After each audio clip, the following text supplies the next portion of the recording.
इन दिनों में चाय बगानी क्षेत्रों में सही जानकारी के अभाव में लोग कोरोना को लेकर ज्यादा भ्रमित हो रहे हैं। कहीं पर लोग लापरवाही कर रहे हैं तो कहीं पर अफवाहें फैल रही हैं। ऐसे समय में वीडियो वॉलंटियर्स के सदस्यों ने जान जाओ जान बचाओ कार्यक्रम के तहत आज गुरुवार को डुवर्स के साइली चाय बगान के श्रमिकों को मास्क, साबुन और सैनिटरी पैड प्रदान किया। साथ ही वीडियो वॉलंटियर्स के टीम ने चाय बगान के साथ साथ ग्रामीण क्षेत्रों में भी घूम कर लोगों को जागरूक करने का काम किया। वीडियो वॉलंटियर्स के संवाददाता रूबी साहा ने कहा कि चाय बगानों को कोरोना मुक्त बनाने के उद्देश्य से आज 350 लोगों को मास्क, साबुन के अलावा 80 महिलाओं को सैनिटरी पैड प्रदान करते हुए कोरोना प्रोटोकॉल का पालन करने की अपील की गई।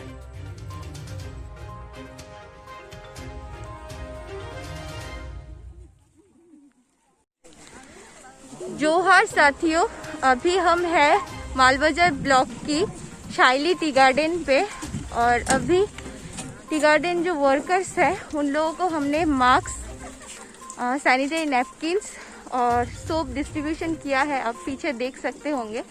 और ये मास्क और ये सब सामान हमें इसलिए देना पड़ रहा है कि बगान के बहुत सारे वर्कर्स के पास नहीं है, तो जिसके कारण से ये हमें यहाँ पे देना पड़ रहा है।